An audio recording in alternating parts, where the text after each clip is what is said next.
tayo ah.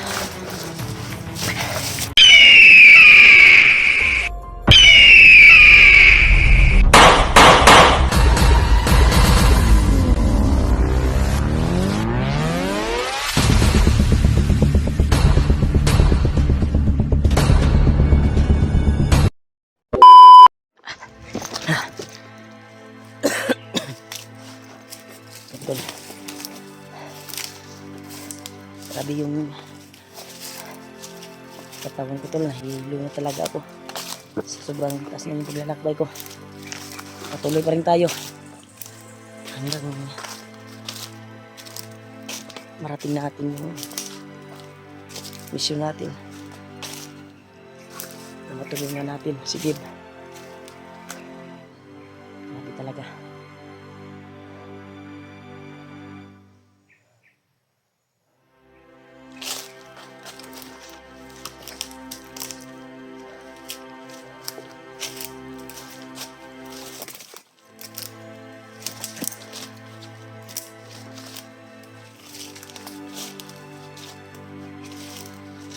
Dito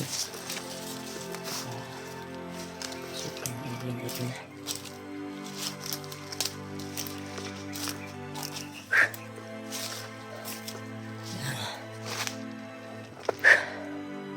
Sobrang init talaga. Hanap siguro tayo ng pag-relaxan. Pag nanghihina talaga ako.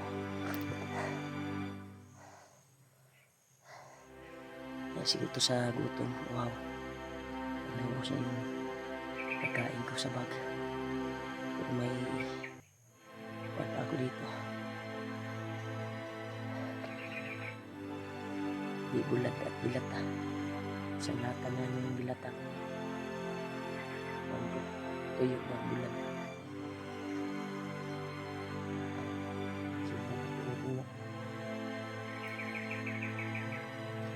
Tuloy pa tayo tol. Ano hangarin natin buhay. Mission natin pinagtupan. Wow, saging. Saging tol. Kuha tayo, ito tayo. Pasok natin yung guantol baril sa kuha natin.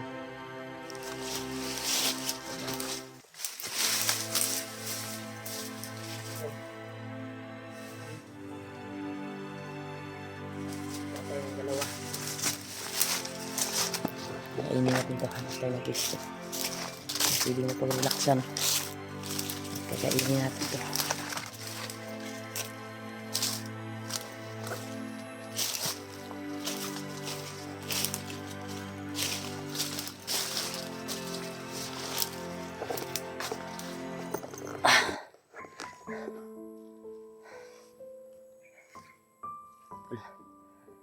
Pag-share ng video ko tol.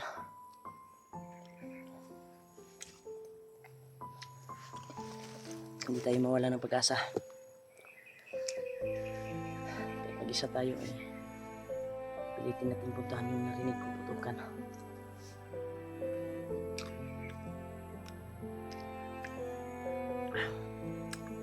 Grabe talaga yung kuwan ko tol. Paglalakbay ko talaga dito. Pahinga. Simulan ko yung putukan na narinig ko. At baka makalabas tayo dito sa area na ito. Pinilit kong makalabas tol, pero ibang laki talaga ang area na ito.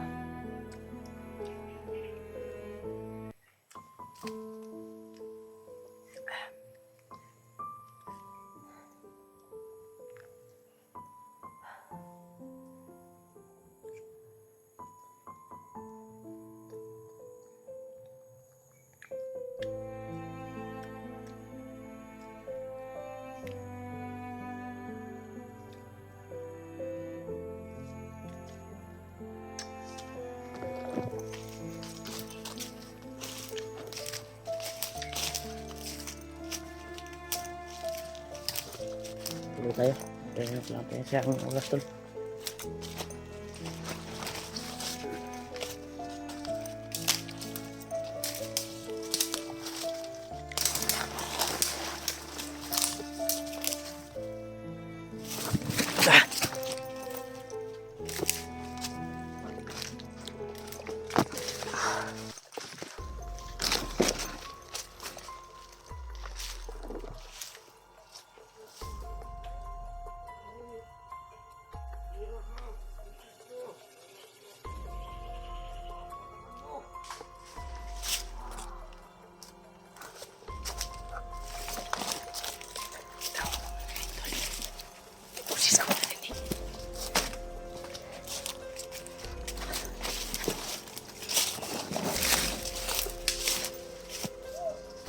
tutukan.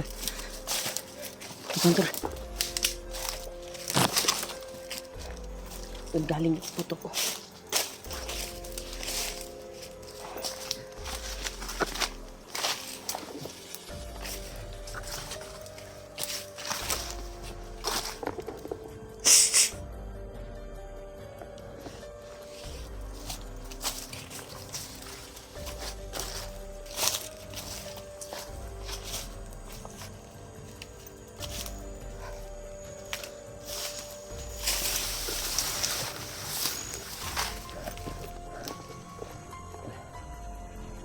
Pasukin natin ito. Narinig natin tutukan sa unahan.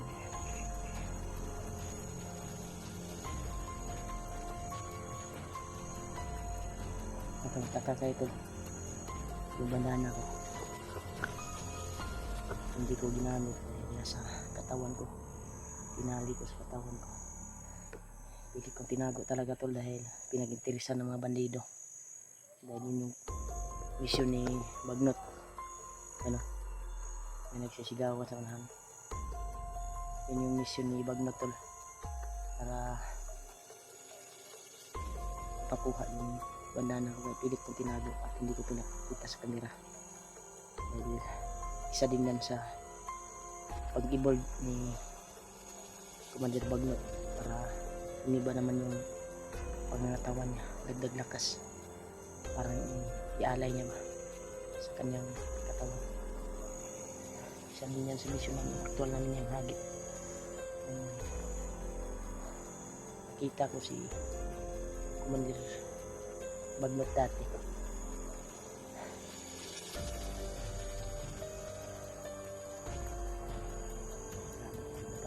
Critical talaga yung area dito. Kaya lang talaga yung pagkakad. Hintay talaga. Dahil alam yung nagkamay yung area.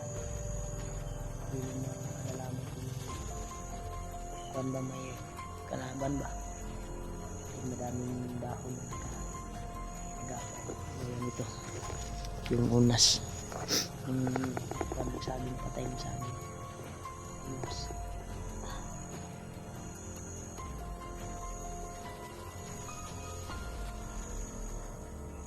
Tingnan muna tayo. May narinig tayo mga busis talaga sa unahan tol. Tayo natin yung pasukin. Ano?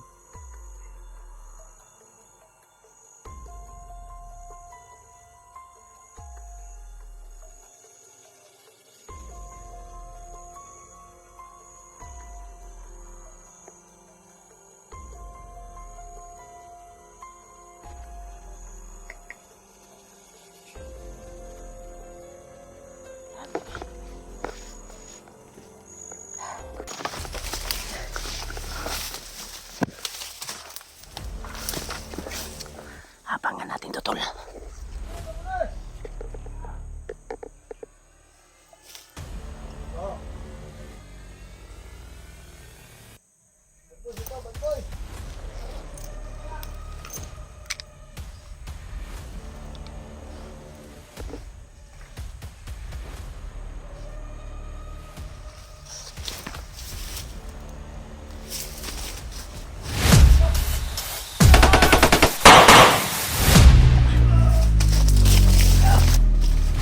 Kayo ha.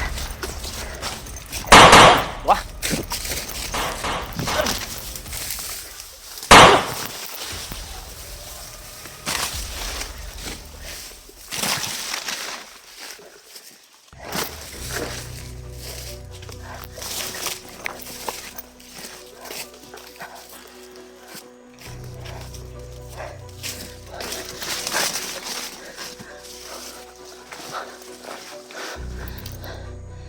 Sunod.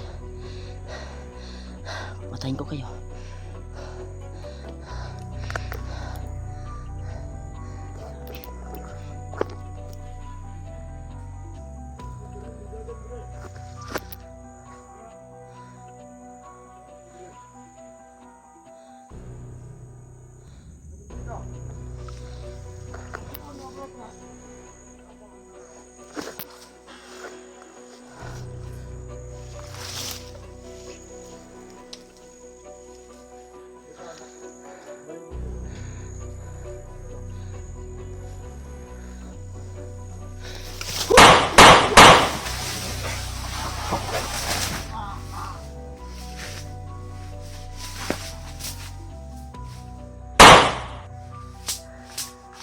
Isa pa ha.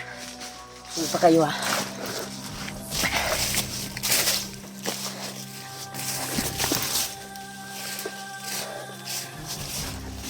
Isa pa kayo. Wah!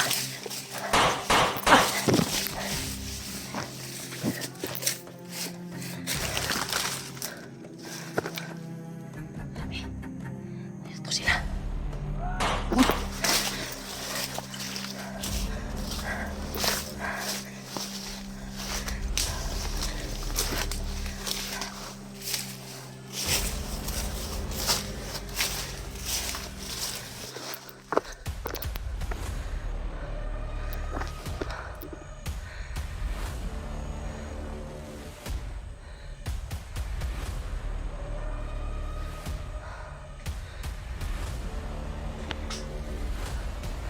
Pasti sila to.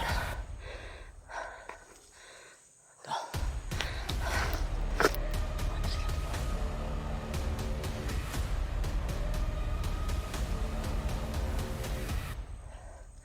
Marami sila dito.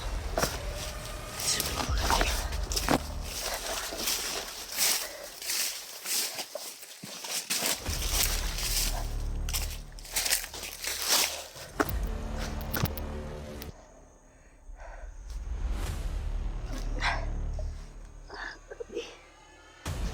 Suka ng pagkutol yung mata ko. Marami talaga sila dito tol. Mahirap pasukin yung area na ito. Narinig na sana ako ito kasaunahan pero kahirap pasukin. Yung dami nagkakalat na bantay tol. Yung buwan.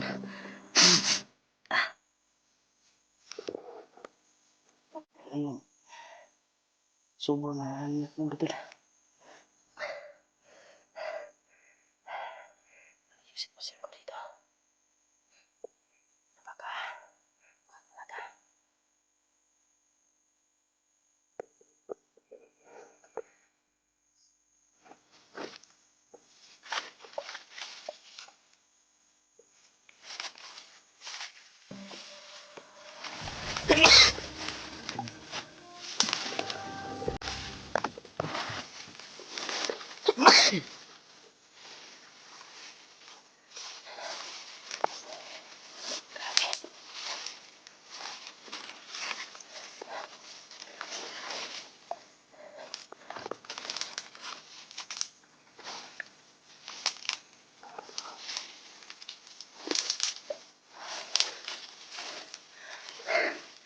May nagtugo dito tol.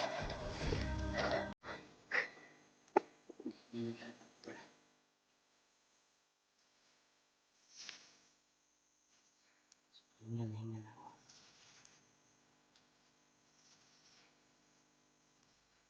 Kailangan pasukin natin ito. Baka nandyan yung mga kasama ko sa kabila.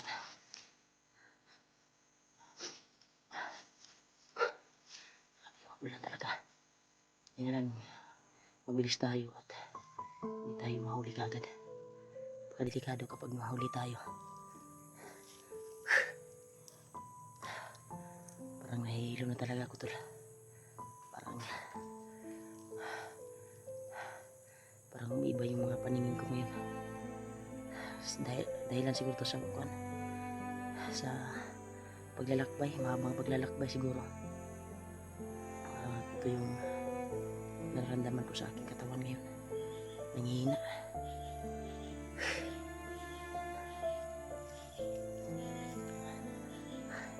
Pilitin ko pa rin tol makapasok sa area na ito. Diyan banda sa narinig kong putukan. Sigurado mga kasamahan ko na yan. Sana magkita kami. Kung sino man yung nakapasok ng mga kasamahan ko dito, pipilitin kong pasukin. Kahit critical yung area, critical yung pagpasok ko. Baka nandyan siguro yung kampo nila at baka dyan dinala yung mag-ina ni Dib. Hindi ako sure dahil kahit sinong vlogger hindi pa nakita at actual na hagip yung pamilya ni Dib, yung asawa niya. Kaya hanapin natin yung masisinan